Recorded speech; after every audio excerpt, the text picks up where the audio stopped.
अमर सिंह जी का ध्यान रखिएगा, पता नहीं कहाँ होंगे। हम जानते हैं वे कहाँ होंगे, और वैसे भी आपको चिंता करने की कोई आवश्यकता नहीं है। उनके दाजीराज अभी भी जीवित हैं।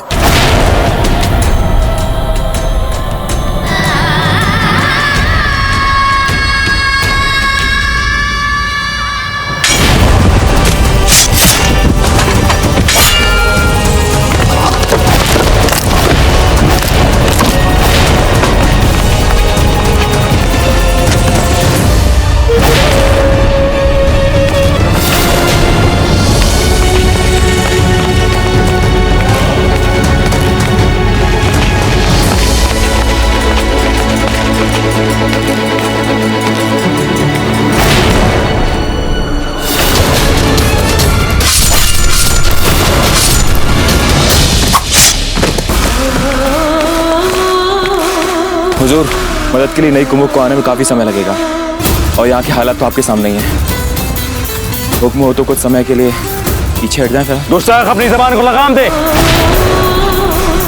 और एक कदम भी पीछे लिया ना हमने भीलों के सामने तो कसम खुदा की बादशाह सलामत जान ले लेंगे हमारी। उनके सीधे सवाल होंगे। इतने सिपाही मरवा दिए, कहां तक पहुंचे हल्दी घाटी में, और उन्हें क्या जवाब देंगे हम?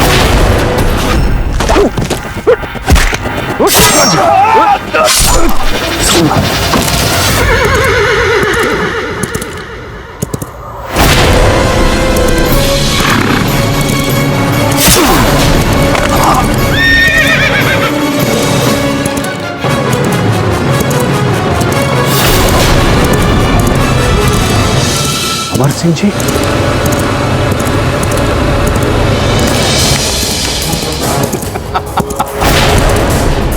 लो जी, मिल गई हमें फतेह की मुहर। सिपाहियों,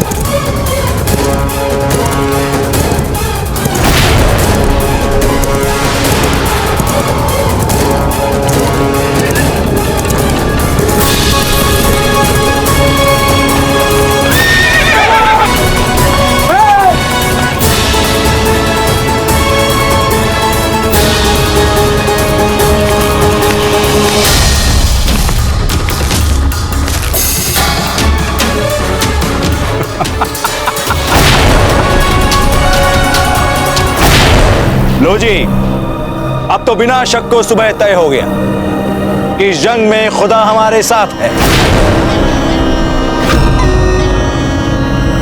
जब सारे रास्ते बंद हो गए तो पाक परवरदिगार ने कामयाबी का नया रास्ता खुला है हमारे सामने। इस जंग का सबसे बेशकीमती शख्स प्रताप, चलो वो ना सही, पर उसके बाद की सबसे कीमती चीज उसका इकलौता बेटा, उसका वारिस, वो चलकर आया हमारे सामने।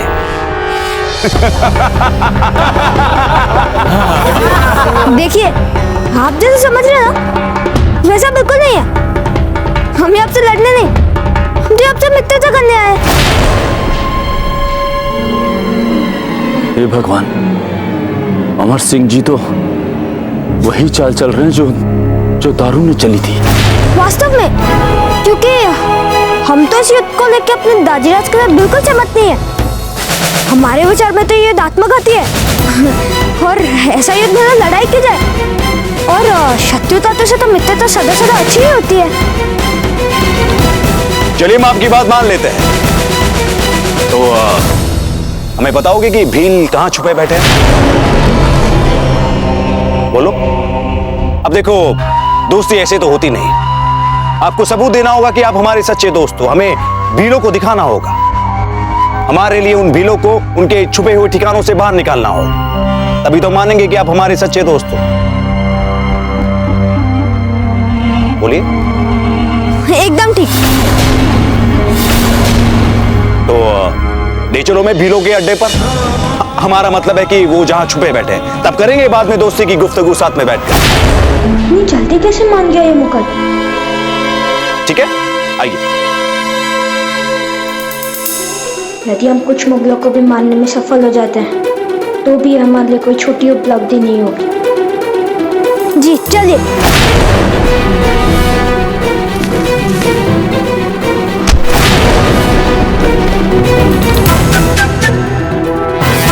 अरे ये क्या कर रहे हैं?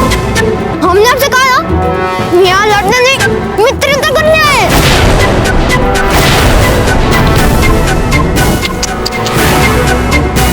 आप अपनी हम उम्र के बच्चों के साथ इस तरह से निभाते हैं दोस्ती?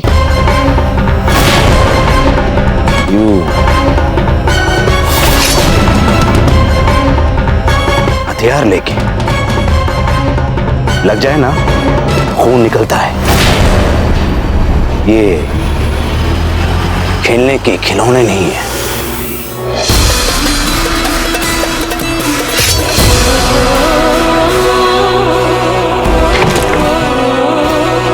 हम आपसे वास्तव में कह रहे, हम यहाँ शत्रुता करने नहीं मित्रता करने आए। खामोश!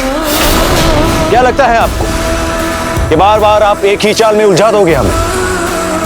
वो पहाड़ों और जंगलों में रहने वाले भी, जो कि राजपूत भी नहीं है, वो तक इस जंग को जीतने के लिए अपनी जान की बाजी लगाने को तैयार है। और तुम, प्रताप का खून हमसे दोस्ती कर लेगा, अपने वालिद के खिलाफ जाकर इस मुल्क से गद्दारी करके हमारा साथ देगा। आपको लगता है कि हम आपकी बात मान लेंगे? यदि इतना ही समझ गए हो तो ये भी समझ लो कि यदि तुम लोगों ने हमारे साथ ऐसा व्यवहार किया ना तो हमारे दाजीराज तुम लोग को छोड़ेंगे नहीं, एक एक को चुन चुन के मारेंगे। वो भी देख लेंगे, लेकिन पहले अपने वालिद को अपनी बेगम यानी कि तुम्हारी अम्मी, उसके लिए मातम तो मनाने दो। और उसके बाद उन्हें और भी कई मौतों के लिए मातम मनानी है। वक्त ही कहां मिलेगा उन्हें हमारी हड्डी तोड़ने के लिए। भीलो, बुज़दिलो, जहां कहीं भी छुप के बैठे हो, हमारी बात कान खोल के सुन लो। बहुत सुना है हमने कि भील मेवाड़ के राणाओं के लिए हंसते हंसते अपनी जान की कुर्बानी दे देते हैं। अब अगर अपने कल के राणा को जिंदा देखना चाहते तो चुपचाप अपने आप को हमारे हवाले कर दो, वरना खुदा कसम हम इसे ऐसी मौत देंगे कि सारे मेवाड़ की रूह कांप जाएगी।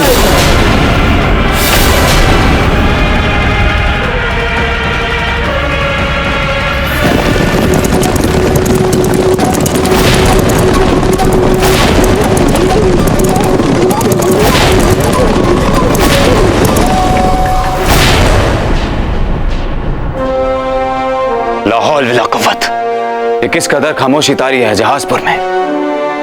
कोई हरकत भी नजर नहीं आ रही है वहां।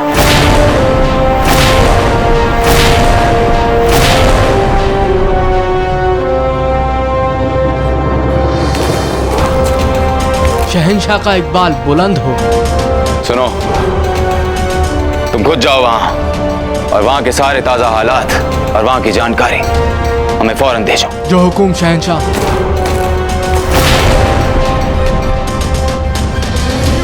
शहंशाह का इकबाल बुलंद हो। खबर आई है कि महाराणा प्रताप उदयपुर से अपनी फौज के साथ यहाँ के लिए रवाना हो चुके हैं हुजूर।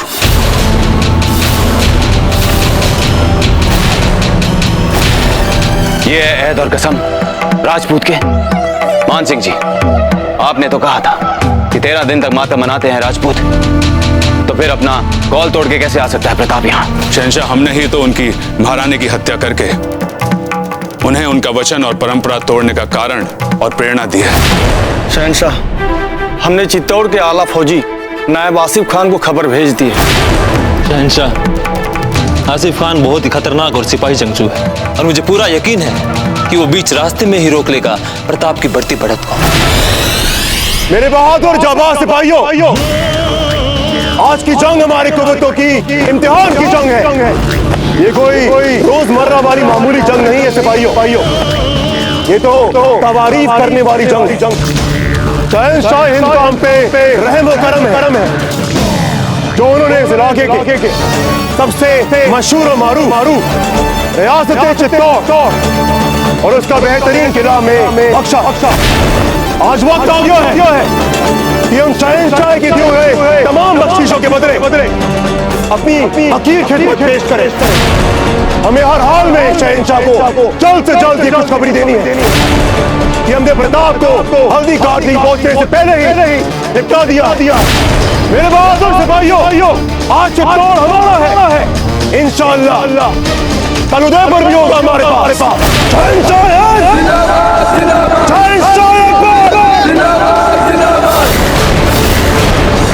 हमें सचमुच में बहुत डर लग रहा है अमर सिंह जी को लेकर। एक लीजिए, वे सही सलामत मिल जाए राणा जी। यदि अमर सिंह जी को कुछ भी हो गया तो राणा जी की तो क्या बात करें, स्वयं हमारी आत्मा हमें क्षमा नहीं कर पाएंगे, किसी को मुख दिखाने योग्य नहीं रह जाएंगे। हमें सचमुच में बहुत डर लग रहा है अमर सिंह जी को लेकर। एक लीजिए, वे सही सलामत मिल जाए राणा जी। यदि अमर सिंह जी को कुछ भी हो गया तो राणा जी की तो क्या बात करें, स्वयं हमारी आत्मा हमें क्षमा नहीं कर पाएंगे, किसी को मुख दिखाने योग्य नहीं रह जाएंगे। भाभी साहब, अमर सिंह जी को कुछ नहीं होगा, आप देखिएगा। और माँ साहब, कम से कम आपको तो दादा भाई के सामने भाभी साहब के विरुद्ध ऐसी व्यंग बातें नहीं करनी चाहिए ना। हमें अच्छा नहीं लगता ऐसी बातें करना, पर समय देख रही हैं, चारों ओर दुख है, संकट है, युद्ध का समय चल रहा है। अगर ऐसी घड़ी में हम सच नहीं बोलेंगे तो कब सच बोलेंगे? हमने पहले भी युद्ध देखा है और केवल यह सीखा है कि सच कितना भी कड़वा और कितना भी मीठा क्यों ना हो, युद्ध के समय सच बोलना चाहिए। और ये युद्ध हम पर थोपा गया है, आपके दाजी राज ने थोपा है, मारवाड़ नरेश ने थोपा है। ऐसे ही थोड़ी भागे हैं अमर सिंह जी भीलों को बचाने, बड़े संवेदनशील हैं वे। उनके साथ साथ हमने भी आस लगाई थी कि संकट के समय आपके दाजीराज हमारी सहायता करेंगे। सहायता करना तो दूर, वो हजब देके हत्यारे के साथ जाके हाथ मिलाती है, अकबर के साथ। नहीं, हमारे दाजीराज कभी ऐसा नहीं कर सकते।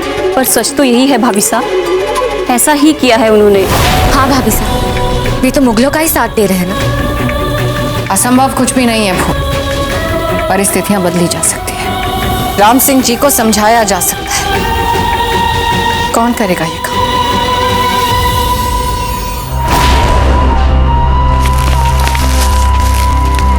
राणा पुंजा, हम जानते हैं तुम यहीं कहीं छुपे बैठे हो। सोच लो, हमारे एक इशारे पर ये तमाम भाले मेवाड़ के मुस्तकबिल को नेस्ते नाबूद कर सकते हैं। बाहर निकलो अपने अड्डे से, अपने आप को हमारे हवाले कर दो, वरना हम इसे खत्म कर देंगे।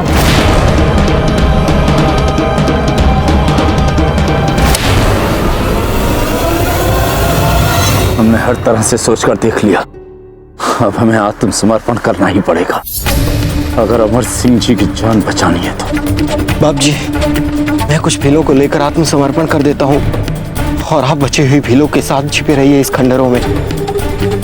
मुल्तान खान को पता भी नहीं चल पाएगा कि अभी तक कितने भील उसको मारने के लिए छिपे हैं इन खंडरों में। मुल्तान खान जानता है कि भीलों का सरदार मैं हूं। जब तक मैं उसके सामने नहीं जाऊंगा वो भरोसा नहीं करेगा और वो हमें ढूंढता रहेगा। मेरा उसके सामने जाना आवश्यक है। पर बेटा, तुम कुछ भीलों के साथ यहीं छुपे रहो, देखो समय रहते क्या कर सकते हो। पर बाप जी, मैं आपके साथ रहना चाहता हूँ।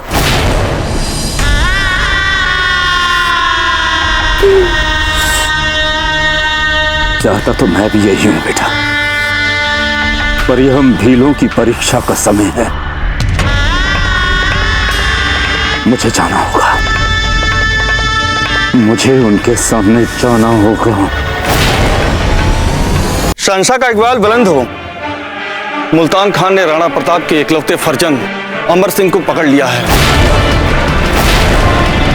उन्होंने करवाया है कि ये सारा खेल चंद लम्हों में खत्म होने वाला है। मुल्तान खान इस वक्त अमर सिंह को लेकर सौदेबाजी कर रहे हैं भीलों के साथ।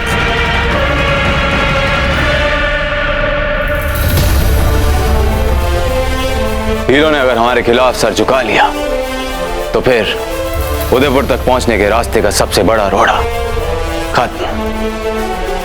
या खुदा तेरा शुक्र है।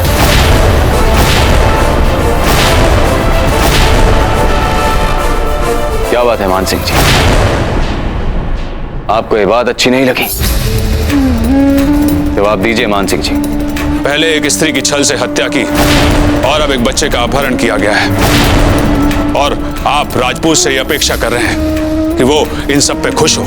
इश्क और मुश्क में सब कुछ जायज होता है मान सिंह जी। जीत की ओर बढ़ रहे हैं हम। प्रताप को उसकी औकात दिखाने के लिए कितने बरस बीत गए, कितनी कोशिशें की हमने। हमारी सारी तदबीरें नाकामयाब रही उसकी औकात दिखाने के लिए, उसको नीचा दिखाने के लिए, उसको कमजोर दिखाने के लिए।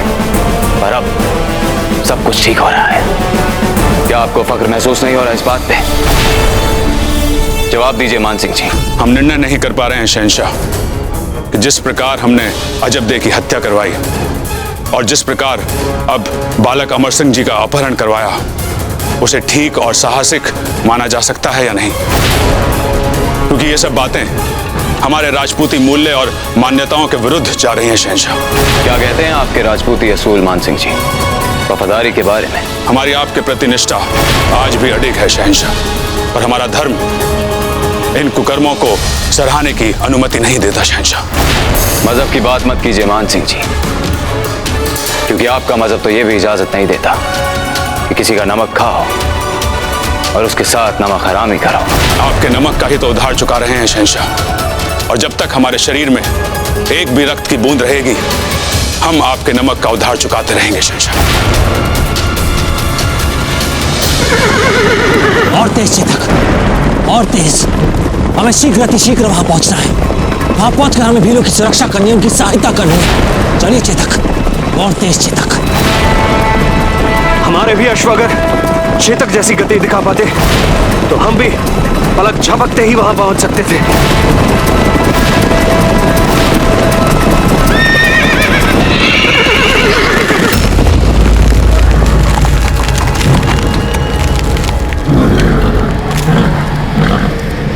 क्या बात है चेतक, अब अकस्मात रुक क्यों गए? चलिए, हमें वहां पहुंचना है चेतक, चलिए। प्यास लगी होगी सर राणा जी। नहीं भीम सिंह जी, ये प्यास वाली हिंगनाहट नहीं है। अवश्य ही हमसे कुछ कहना चाह रहा है, कोई संकेत देना चाह रहा है। वो संकेत जो हम पिछली बार समझ नहीं पाए और अजब देखो हमें खोना पड़ा था। क्या बात है चेतक, क्या कहना चाह रहे हैं आप? स्पष्ट कहिए चेतक।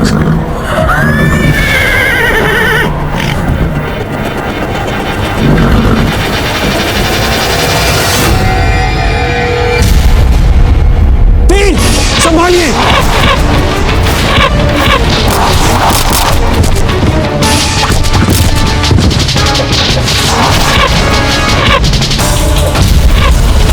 सब अपने अपने ढाले ऊपर उठाएं।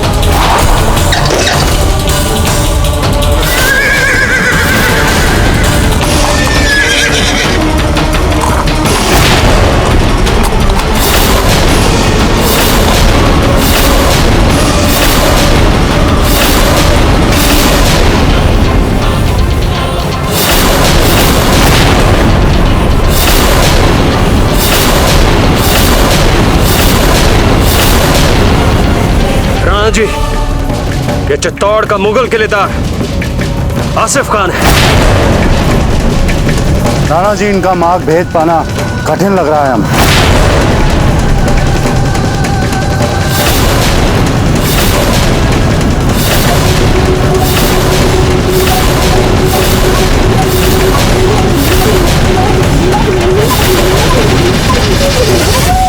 अगर अपनी जान की सलामती चाहते हो तो भाग जाओ यहाँ से चुपचाप। याद है कैसे पिछली बार जब तुमने हम मुगलों से मुकाबला करने की जुर्रत की थी तो चित्तौड़ को गंवाना पड़ा था तुम्हें। तुम्हारी सारी सेना गए चित्तौड़ की सारी रियाया गए। खुदा के लिए फिर से वो गलती मत दोहराओ। भाग जाओ यहाँ से अपनी जान बचा के जंगलों में, क्योंकि बहुत जल्द हमारे शहंशाह की मुगल फौज उदयपुर तक पहुंचने वाले। और अगर हो सके तो अभी भाग कर जाओ, और कम से कम इस बार अपनी जितनी भी आवाम को बचा सकते हो बचा लो, वरना जैसे चित्तौड़ में हमारे हाथों तुम्हारा बच्चा मारा गया, भाई वैसी दास्तान उदयपुर में भी ना दोहरानी पड़ जाए हमें। क्योंकि उदयपुर तो तुम बचा ही नहीं पाओगे मुगल फौज। कम से कम अपने लोगों को और खुद ही को बचाने की कोशिश कर लो। वैसे मैं बता दूं तुम्हें प्रताप, वक्त बहुत तेजी से निकलते जा रहा है तुम्हारे हाथ।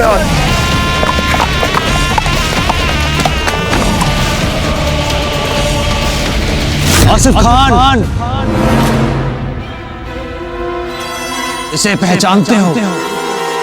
ये हमारे चित्तौड़ दुर्ग की पावन माटी।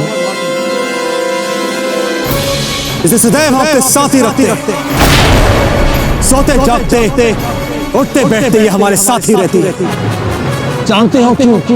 क्योंकि इसे देख देख हमारे मन में एक विचार आता है जो हमें कोसता है, कचोटता है, कौनता है कि कैसे हमारे दुर्ग को अपवित्र बनाने वाले मुगलों को हम मौत के घाट उतारें, कैसे हम तुम्हें मौत के घाट उतारें, तुम्हारी सेना को मौत के घाट उतारें, कैसे हम अपने चित्तौड़ दुर्ग को मुगलों से वापस ले सकें। ऐसे विचार हमारे मन में हर क्षण उत्पन्न होते हैं और हमें कचोटते हैं। ये माटी हमें प्रेरणा देती है, प्रोत्साहित करती है कि हम मुगलों से बदला चित्तौड़ के संहार का बदला। और वैसे हम राजपूत हैं, हमारी परंपरा रही है कि हम पीछे से वार नहीं करते, तुम कायरों की बात। हम छल से आक्रमण नहीं करते, सीना ठोक कर हम आक्रमण करते हैं। तो कहो हम तुम्हें कैसी मौत दें? आज तुम्हारी सेना को हम कैसे समाप्त करें? कहो, हम तुम्हें निराश नहीं करेंगे, वचन देते हैं। हमारे पास इसकी फिजूल बात में उलझने का वक्त नहीं है। हमला!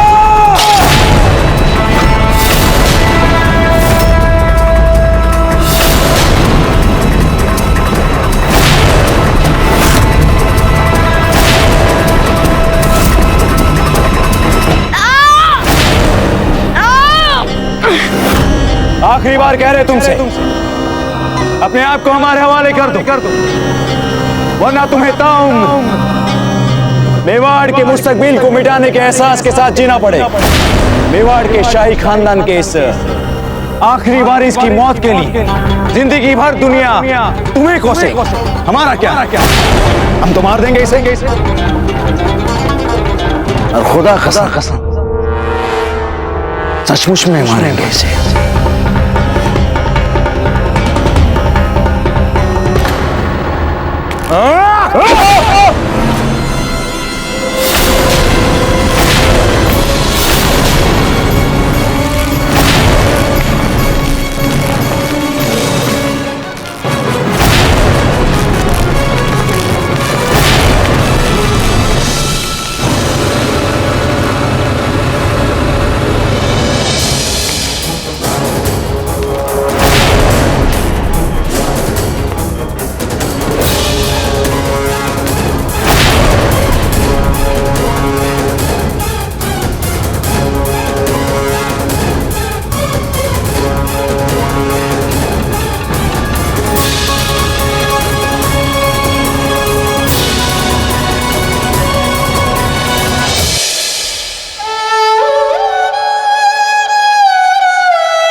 हमें क्षमा कर देना पुंजा काका, हमें क्षमा कर देना ताजीराज।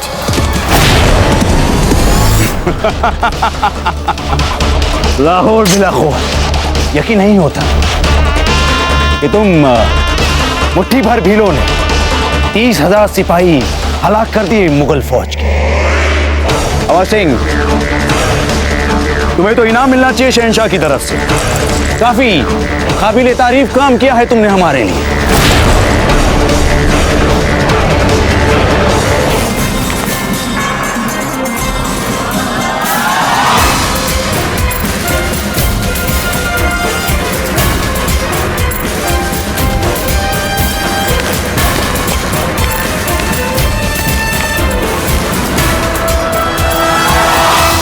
बहुत ही बहादुरी का काम किया है अमर सिंह जी आपने, और जिस उम्र में किया है बहुत हौसला चाहिए उसमें। दिल छोटा मत कीजिएगा अपना इन बेवकूफों की बातों में आकर।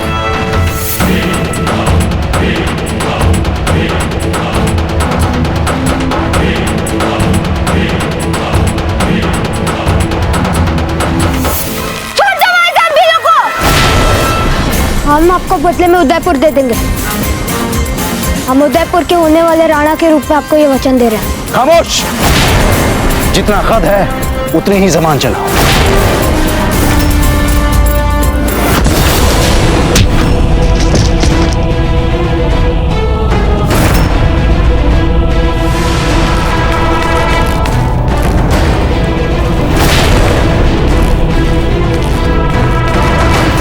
चित्तौड़ के उस नरसंहार को ना ही हम ना ही हमारा परिवार और ना ही हमारी प्रजा आज तक भूल पाई है, और ना ही हम कभी भूलेंगे, इस आशा में कि हम तुम मुगलों को एक दिन मौत के घाट उतार दें, क्योंकि तुमने हमसे हमारा घर छीना, हमसे हमारा चित्तौड़ छीना।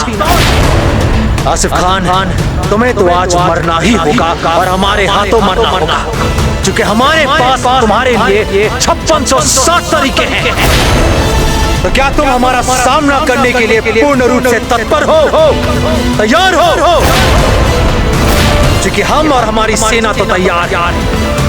तुम और तुम्हारी सेना को मौत के घाट उतारने के लिए, किंतु तुम्हें देख हमें ऐसा प्रतीत नहीं हो रहा कि तुम तैयार, क्योंकि तुम्हारे कुछ ही क्षणों की तैयारी और हमारे वर्षों से तुम्हारे लिए मारने के लिए जो हमारी योजना हम बना रहे हैं, तुम्हारे प्रति हमारे हृदय में उबलता हुआ हमारा क्रोध वर्षों से, तुम्हारे प्रति हमारे हृदय में उबलते हुए हमारी घृणा वर्षों से, तुम्हारे लिए हमारे हृदय में उबलता हुआ हमारा रक्त, क्या ये इन सबका सामना कर पाएगी?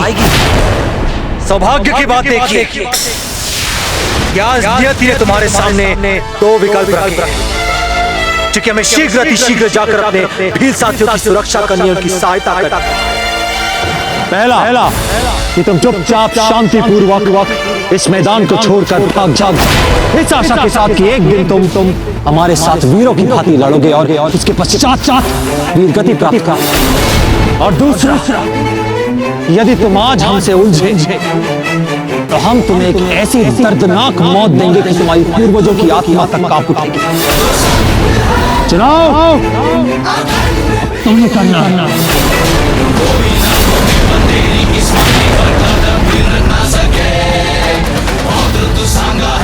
जो जागा है शत्रु डरे डरे चले तलवार, जो शत्रु मरे मरे, जीवन समर्पण है देश को दे चला, चेतन सवारी है अश्वों की जो मिट जाऊंगा, भूमि मुक्ति करवाऊंगा, देश भक्ति दिखलाऊंगा, महाराणा कहलाऊंगा।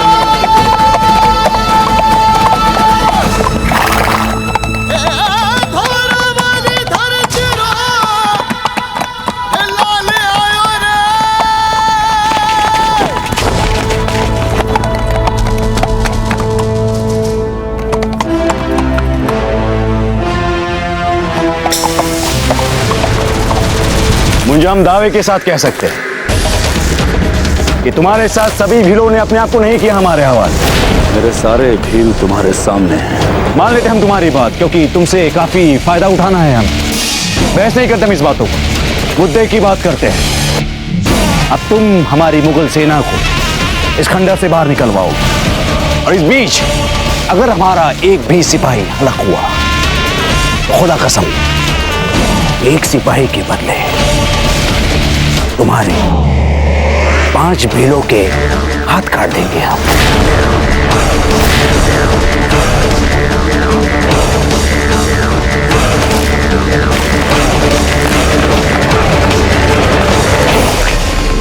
यदि एक बार ये मुगल इन खंडरों की भूल भुलैया से निकल गए तो इनको रोक पाना हमारे लिए बहुत असंभव हो जाएगा, और ये सीधे हल्दी घाटी पहुंच जाएंगे।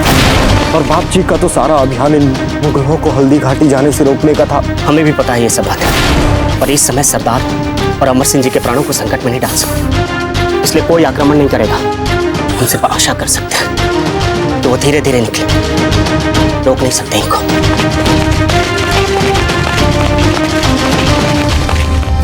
और मियाँ, सब खैरियत?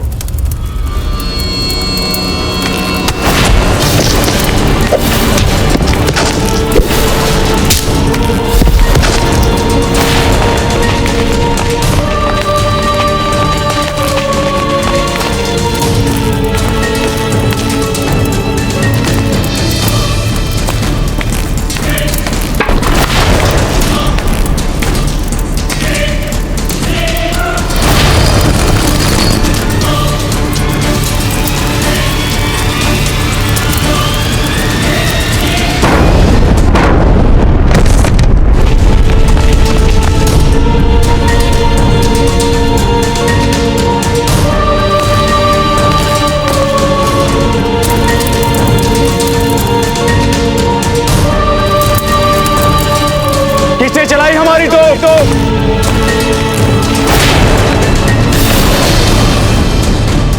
किसने चलाई तो? हम कैसे बता सकते हैं? हमारे सारे भील तो तुम्हारे सामने हैं। इस लड़ाई में स्वागत है आपका हाकिम खान। किसने चलाई तो? हम कैसे बता सकते हैं? हमारे सारे भील तो तुम्हारे सामने है। हुजूर, गलती से चल गई हमारी तो। बर्दाश्त नहीं की जा सकती ऐसी गलती। अभी के अभी उस तोपची को हटा दिया जाए। जी हुजूर। कमबख्त अपने ही सिपाहियों को मार रहा है। लाहौल बिना ख्वाज। चलो।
पहला धमाका भी कोई हादसा नहीं था।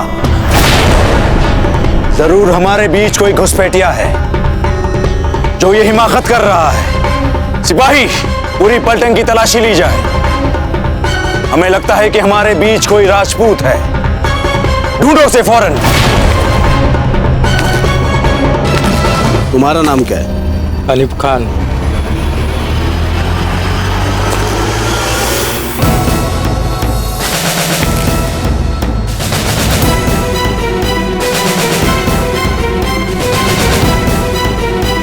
तुम दिखने में कुछ अनजान से दिखते हो। बोल के बताओ, उर्दू में शहंशाह के बारे में कुछ लफ्ज बोलो। शहंशाह जलालुद्दीन मोहम्मद अकबर के जाहो जलाल और अजमत को चंद लफ्जों में कैद कर पाना, भला मुझ जैसे हकीर बंदे की बस की बात कहाँ हो सकती है हुजूर।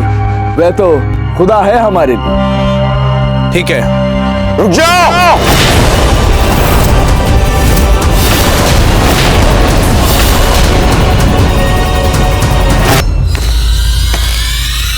इसके हथियार जब्त किए जाए।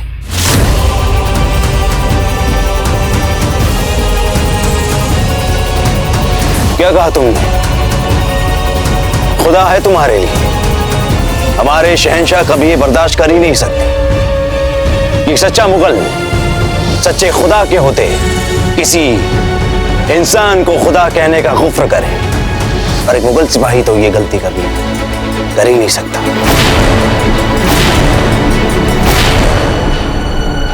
चुप जाओ।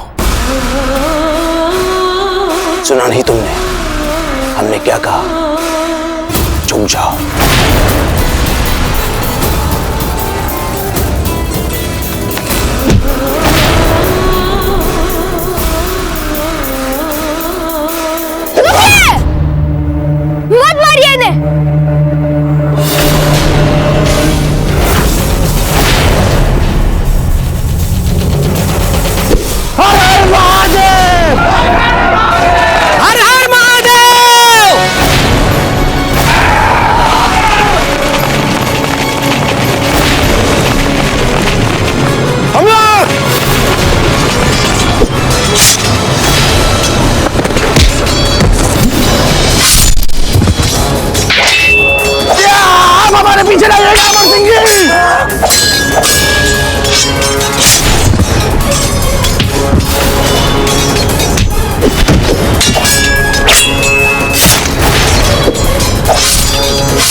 हुक्म हो तो मार दे सबको तीरों से।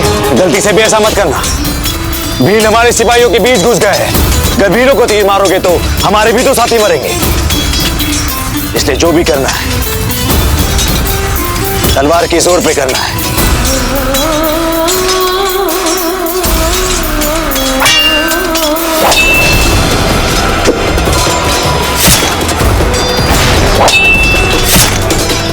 तलवार है सबके लिए, और जिसकी वजह से ये तमाम हंगामा बरपा है उसके लिए तो हमारा ये जहर बुझा तीर ही काफी है।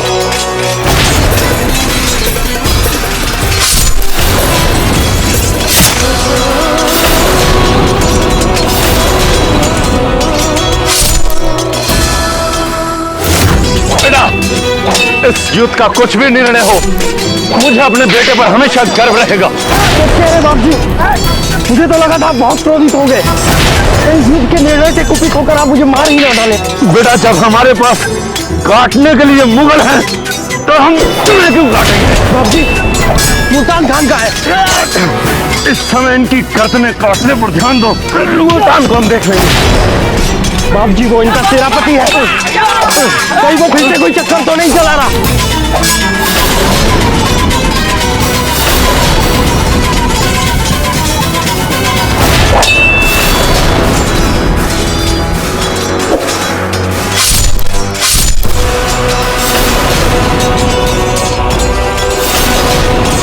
अमर सिंह जी, अमर सिंह जी, धन्यवाद है अमर सिंह जी।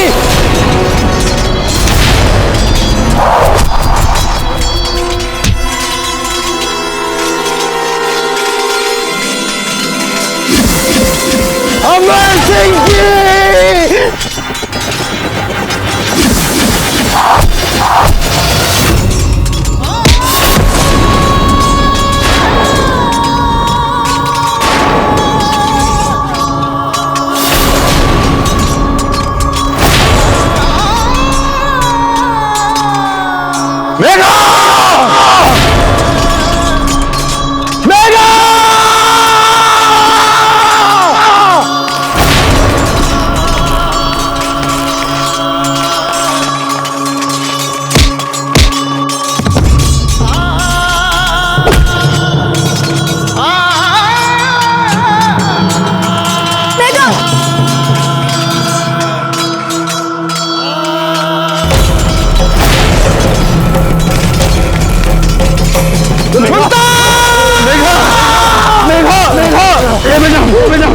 कुछ नहीं होगा तुझे बेटा, कुछ नहीं होगा तुझे।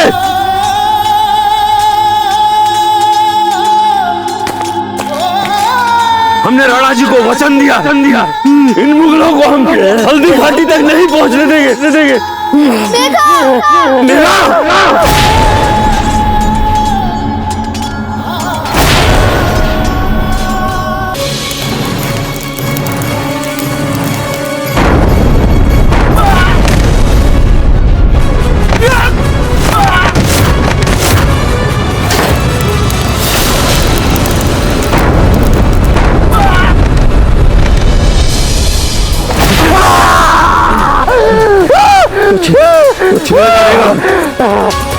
कुंजा जी, मेधा को हिफाजत और एहतियात के साथ किसी महफूज जगह पे लेके जाइए। तब तक मैं इन शैतानों को चुन चुन के मारता हूँ। जाइए अमर सिंह, इन मुगलों ने हम भीलों का बहुत नक बहाया। जाइए जाइए अमर सिंह, जाइए। मेघा, कुछ नहीं होगा, महादेव हमारे साथ हैं।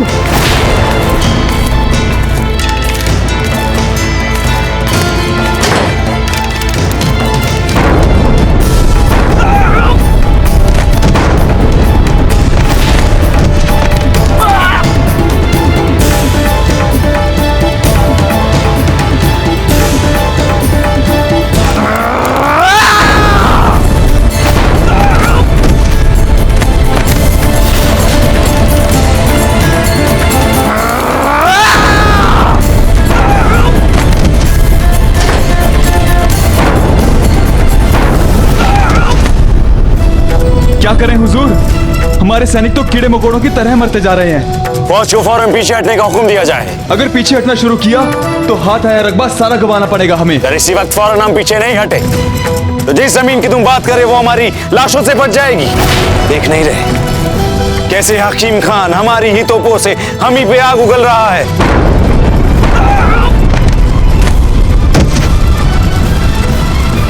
फौज फौरन मैदान छोड़कर पीछे हटेगी। पीछे हट।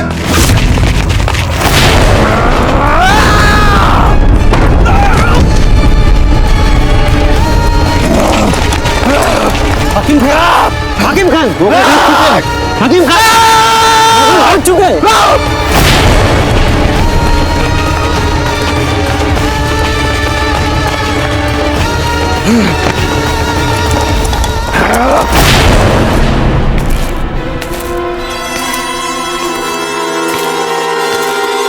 वो अब कल सुबह ही लौटेंगे अपने आज के इस नुकसान की भरपाई करने। तब तक हमें तैयारी करनी है उनसे मुकाबले की। दूसरा, शहजादे अमर सिंह जी को महफूज जगह लेके जाना है। और तीसरा, मेघा का भी फौरन इलाज करवाना है। आज जो बहादुरी आपने दिखाई है अमर सिंह जी, माशाअल्लाह, फक्र है हम सबको आप पे। मरहबा।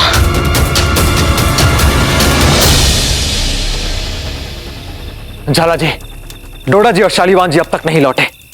हमें लगता है कि हमें शीघ्र जाकर अपने भील साथियों को वापस लेकर आना चाहिए। हमें उनकी सहायता करनी होगी। ठीक है राणा जी, हम भी चलते हैं आपके साथ। चलिए।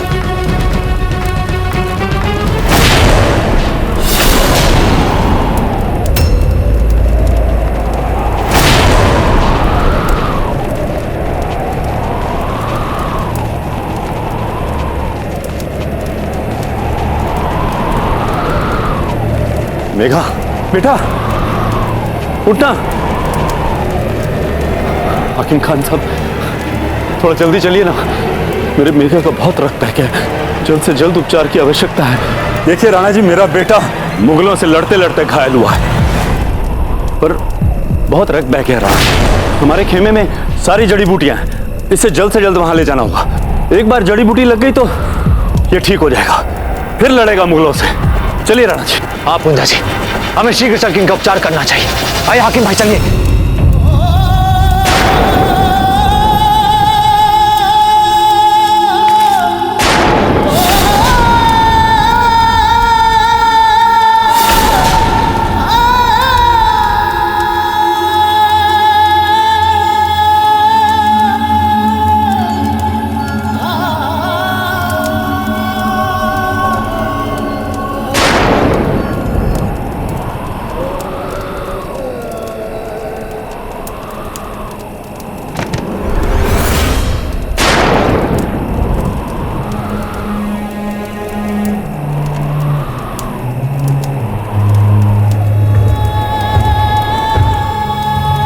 ये क्या कर रहे हैं राणा जी? आप मेरे बेटे की आंखें क्यों बंद कर रहे हैं? आप आंखें बंद करेंगे तो वो सो जाएगा, फिर मैं उसे उठाऊंगा कैसे? वो मुगलों से कैसे लड़ेगा राणा जी? पूंजा जी, आपके बेटे अपनी अंतिम सांसें ले चुके हैं, संभालिए अपने आप को। ये कैसी बातें कर रहे हैं राणा जी? देखिए, अभी तक हाथ गर्म है मेरे मेघा की। कुछ नहीं हुआ मेरे मेघा, राणा जी कुछ नहीं हुआ है। मेघा, मेघा। पूंजा जी, इनकी सांसें बंद हो चुकी हैं। ये कैसी बातें कर रहे हैं राणा जी? आप झूठ बोल रहे हैं। आप पूंजा जी, हम झूठ नहीं बोलते। तो बोल दीजिए कि आज आप झूठ बोल रहे हैं। कैसे बोल दे पूंजा जी, कैसे बोल दे कि हम झूठ बोल रहे हैं?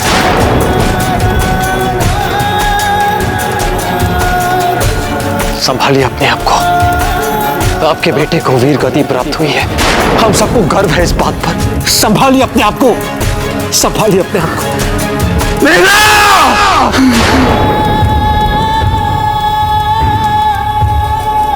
पूंजा जी, हम आपके बेटे का बदला उस मुगल से अवश्य लेंगे। नहीं छोड़ेंगे उस तुर्क को, नहीं छोड़ेंगे हम उस मुगल को।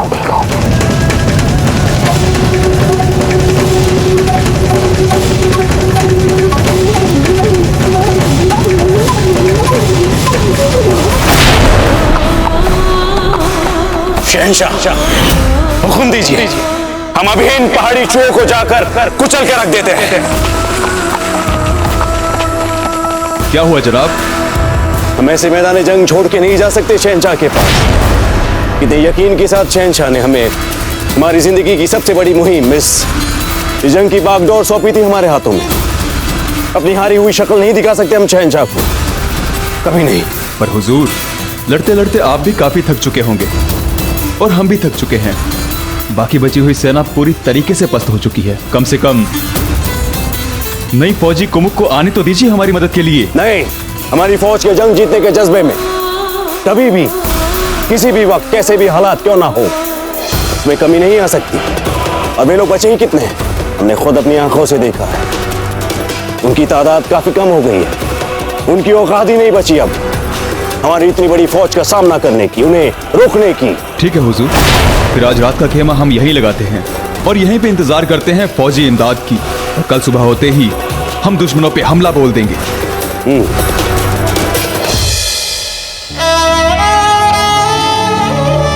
संभालिए अपने आप को जीजा, हम कह रहे हैं ना सब ठीक हो जाएगा, कुछ नहीं होगा बहनों ईसा को, विश्वास कीजिए हम पे। और फिर दादा भाई भी है ना उनके साथ। दादा भाई तो स्वयं संकटों से घिरे हैं। ठीक ही तो कह रही है माँ, मन को मनाने के लिए कुछ भी कहना। आप लोगों को अच्छा लगे या बुरा,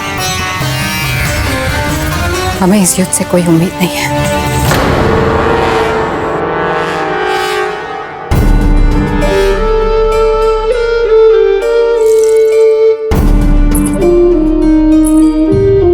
छोटी माँ, आप बड़ी हैं हम सबसे, राजमाता है आप मेवाड़ की। अनगिनत युद्ध देख चुकी है आप, अनेक परिस्थितियों का सामना कर चुकी है। आपको तो हम सबका मनोबल बढ़ाना चाहिए, किंतु आप अपने ही भय को अंतिम सच मानकर हम सबको भी डरा रही है। हम मानते हैं जिन परिस्थितियों में और जिस तरह से अजय हमें छोड़कर चली गई, उस बात को हम आज तक नहीं भुला पाए, बल्कि तब से लेकर आज तक अजीब से आतंक के साए में जी रहे हैं।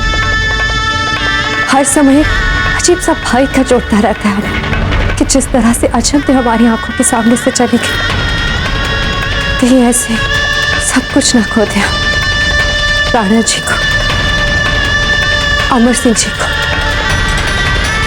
सगे संबंधियों को, युद्ध भूमि में लड़े हमारे वीरों को, ये महल, ये दुर्ग, ये प्रजा।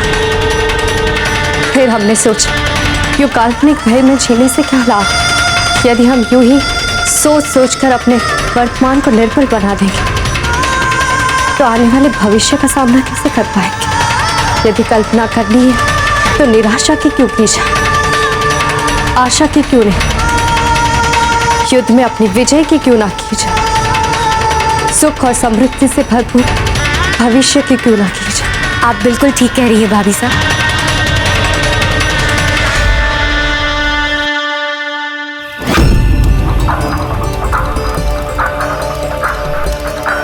चाला जी, शीघ्र जाकर सेनापतियों को बुला लाइए।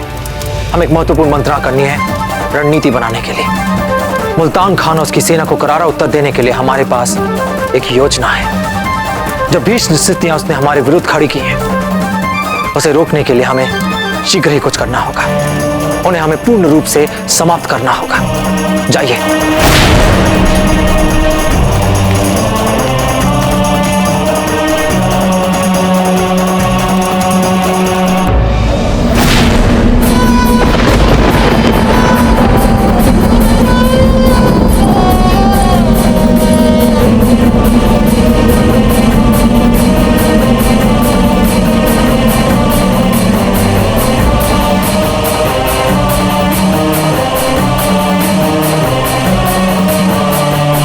ये तूफान बिना किसी विनाश के थम गया। न जाने कैसा समय चल रहा है कि प्रकृति भी मन लगाकर अपना काम नहीं कर रही।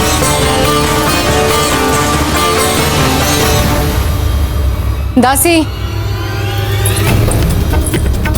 यदि युद्ध भूमि से कोई भी समाचार आए तो हमें तुरंत सूचित कीजिए। परवरदिगार, बरसों से हमने जो ख्वाब देखा था मेवाड़ पर फतेह पाना, तेरे रहमो करम के साथ बस ये ख्वाब हकीकत में बदल नहीं पाना है। इधर हमने उदयपुर पे फतेह किया और उधर मेवाड़ पर जीतने का हमारा ख्वाब पूरा हुआ। बस तेरे रहमो करम से मौला अब इतनी आगे पहुंचकर हमारे ख्वाबों की तामीर में कोई अड़चन ना जाए कि बात बनते बनते ही बिगड़ जाए। शहंशाह का इकबाल बुलंद हो। खबर मिली है कि प्रताप अपनी फौज के साथ भीलों से मिलकर अपनी तमाम फौजी ताकत को जहाजपुर के खंडरों के पास खेमा डालकर पूरे जोर शोर के साथ हमारे खिलाफ मुकाबले की तैयारी कर रहा है। फौरन जंग के नए हालात पे तबसरा करने के लिए फौजी नायाबों की बैठक बुलाई जाए। हमें फौरन मुल्तान खान की मदद के लिए तरोताजा फौजी कुमक को भेजना है ताकि वो वहां कल मेवाड़ की फौज का मायावी के साथ सामना कर पाए। भीलों के साथ साथ अब प्रताप भी आ चुका है अपनी फौज के साथ। बस इस बदलते हालात का नए अंदाज से सामना करना पड़ेगा हमें। अमर सिंह जी, आप जाके अपने खेमे में विश्राम कीजिए।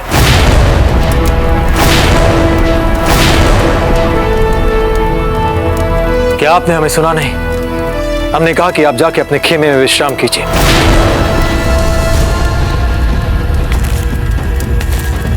आज भले हमें अपने असंख्य भील वीरों और मेघा का बलिदान देना पड़ा हो, किंतु इस भारी कीमत चुकाने के उपरांत भी आज एक अच्छी बात हुई है, और वो ये है कि हम कुछ हद तक मुगलों को रणभूमि से पीछे हटने में हमें विवश कर दिया है उन्हें। इसका श्रेय जाता है हाकिम भाई के अद्भुत शौर्य और हमारे भीलों के पराक्रम और बलिदान को।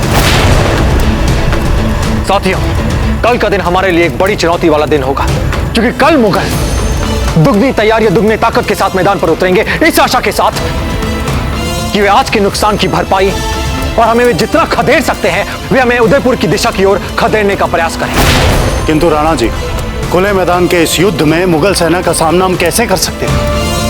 इस संख्या में कितने अधिक हैं हमसे। बिल्कुल ठीक कहा आपने डोरा जी।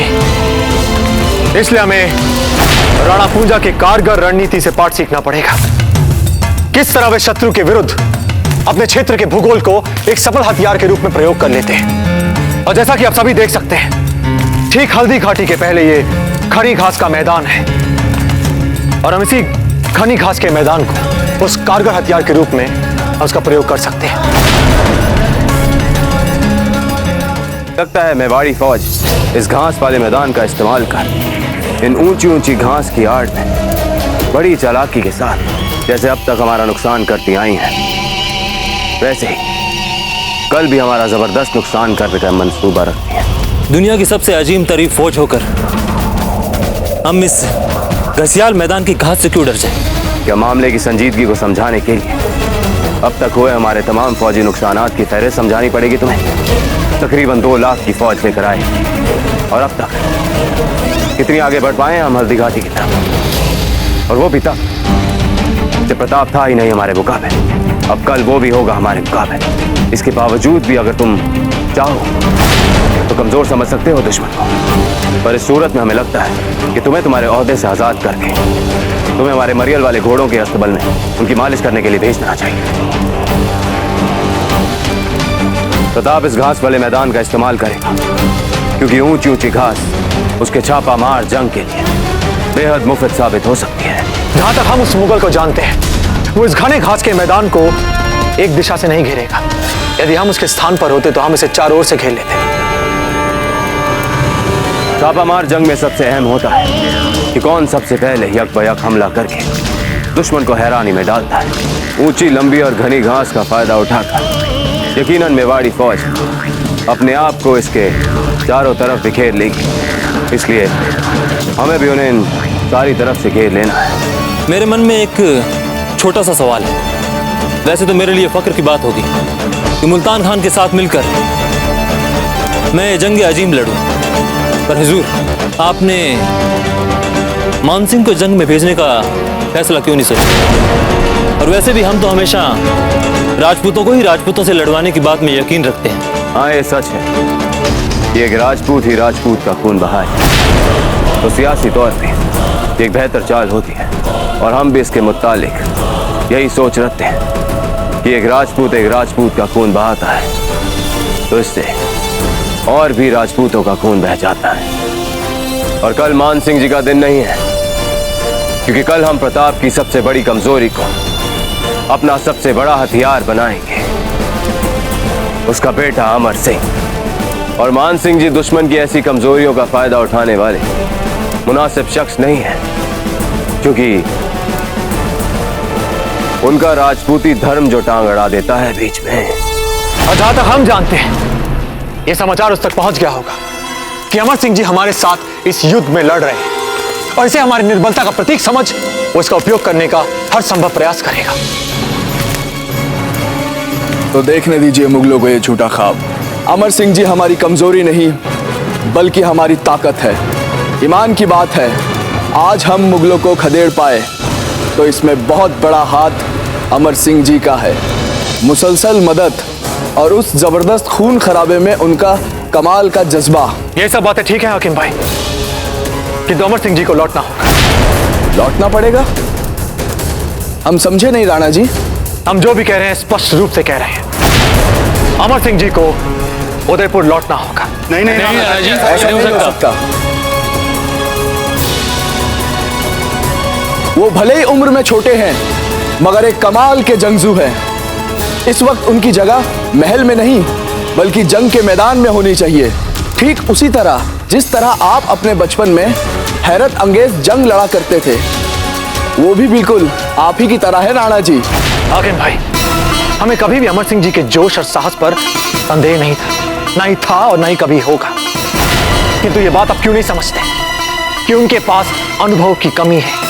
तनिक सोचिए, यदि मुगलों ने उन्हें युद्ध के मैदान में घेर लिया तो वो मुगल युद्ध छोड़ हमसे सौदेबाजी करेंगे उनके। ऐसे में हम तो तटस्थ रह लेंगे, क्योंकि हम जब भी मैदान में उतरते हैं सर्वस्व न्योछावर करने की भावना से ही उतरते हैं। किंतु आप सभी, हम भली भांति जानते हैं कि यदि बात अमर सिंह जी के प्राणों की आई तो उस मुगल के दबाव में आकर आप सभी झुक जाएंगे और ऐसी स्थिति हम कदापि उत्पन्न नहीं होने देंगे। इसलिए उन्हें जाना होगा उदयपुर वापस। ठीक है फिर राणा जी, किंतु योजना क्या? ये किस लिए राणा जी? हम जब भी कछुए को हानि पहुंचाने का प्रयास करते हैं तो वो अपने खोल में सिकुड़ जाता है। हम कुछ समझे नहीं राणा जी। हाकिम भाई, ये हमारे कल की व्यू रचना। हमारा कच्छप